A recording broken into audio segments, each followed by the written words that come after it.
If you have been thinking about moving to or within the state of Massachusetts and wondering about where you might want to settle down in, then definitely stick around because that's what I'm about to talk about on this video.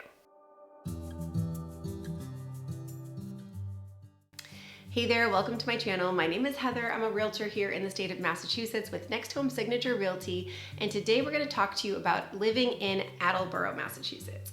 So Attleboro is located in Bristol County, and it's actually considered to be a city. So the population for Attleboro is just over 46,000, between 46,000 and 47,000 people. And the average price you can expect to spend for a home in Attleboro is between $300,000 and $400,000.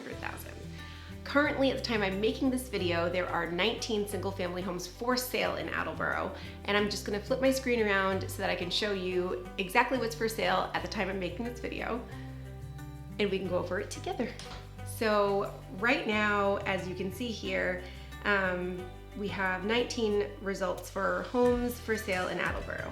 So this one is listed for $840, and this is a new construction. So this is 4 beds, 2.5 baths. Then the second one is $779, 4 bed, 3 bath. And then we have some still in the 700s here. And then going down to the 6s and the 5s.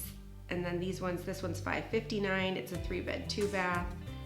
And then these ones are both for $475. So these are 3 bed, 1 bath, 3 bed, 1.5 bath. And then we just keep going lower here to these other ones that are in the $440, $425 range. And then so this one's $340, and then this one right here is the cheapest one currently for $319, and that's a 2 bed, 1.5 bath. So as you can see, those are the home prices for the homes currently for sale in Attleboro right now. Typically you'd be looking at, like I said, about a $300,000 to $400,000 price point for an Attleboro home. If you were looking to commute into the city of Boston and purchasing a home in Attleboro, you're looking at about a 50-minute commute into the city of Boston by train.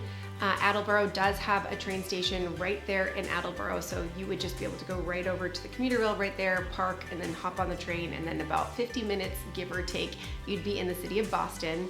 If you chose to drive, you'd be looking at a little bit, probably more closer to an hour, and of course that's all dependent on traffic. But you're certainly not super close to Boston. Being in Attleboro, you're much closer to Providence if you happen to be working in that city. But if you are going to be in Boston, it's a bit of a commute, but still doable.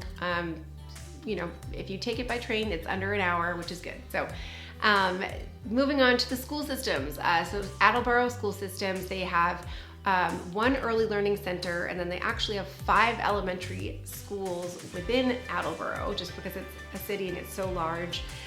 They have 3 middle schools, and then they have 1 shared high school, which has been newly built, and I've heard really wonderful things about it. So the high school is completely brand new for anybody who will be entering it into, I think it was finished in 2022, or it might still be being worked on, but definitely 2023 going forward, Attleboro is going to have a beautiful new high school. So that's a really exciting thing for anybody who is going to be having kids that would be going into the high school there. And then one of the other things I want to point out about Attleboro school systems, so with the high school, they actually have a career tech education program, which I personally think is amazing. I think that every single high school should have that. I think that that's a really wonderful opportunity for kids to be able to learn any sort of technical skill aside from just their regular educational skills. I think that that's just a great thing for kids to just have. So that's just my own personal opinion. So Attleboro does have that included with their high school program, just the tech education, career tech education program too. Moving on, so the bordering towns of Attleboro are North Attleboro, Norton, Mansfield, Rehoboth, Seekonk, and then you also have the Rhode Island side where you have Pawtucket, Cumberland, and then Pawtucket, Cumberland, and Central Falls, I should say too. All right, so I had some technical difficulties finishing this video, so we are just gonna pick up where I left off. because I'm determined to finish the video on Attleboro. So where we left off, I was about to start talking about the attractions in Attleboro, what exactly there is to do there. So one of my absolute favorite places, especially to take my kids, is Capron Park. So Capron Park is what it sounds like, it's a park, and they have a playground there, and they also have a covered area where I've seen, people can have birthday parties and things like that. And then also included in Capron Park is Capron Park Zoo. So very, very fun spot to go, especially for kids. They have a ton of different zoo animals, and it's just a really, really fun activity to do regardless of if you have kids or not. It's just a fun place to go. And in the summer months, Capron Park Zoo also has a section where they have a splash pad as well. So definitely a great spot to check out.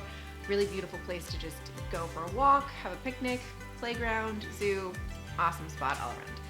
And then other than that, I would say that La Salette is another great spot in Attleboro, especially around the holiday season. They have a beautiful Christmas light display, and it's you'll be in a bit of traffic to get there, but it's definitely worth it.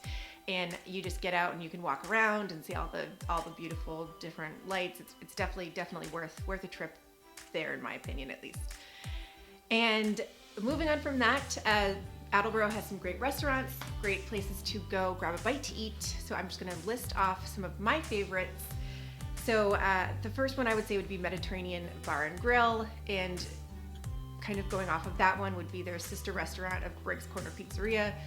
The pizza there at both restaurants is absolutely amazing, and they also have a drive-through window where you can go and get your order to go if you wanted to, but even if you were to sit inside, it's a nice restaurant inside as well, and their food is just great. I've never had a bad meal there. They have, like I said, great pizza, at least at the Mediterranean. I know they have good grape leaves too, which are my daughter's favorite, and I love them as well, so great place to check out. And then aside from that, Weather Lanes is a really great local spot. They have a lot of comfort food, and it just kind of feels like a place where everybody knows each other.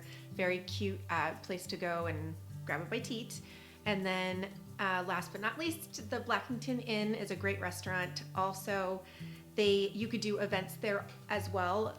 So they have the restaurant side, and then you could also host an event there, like a bridal shower, baby shower, whatever it might be.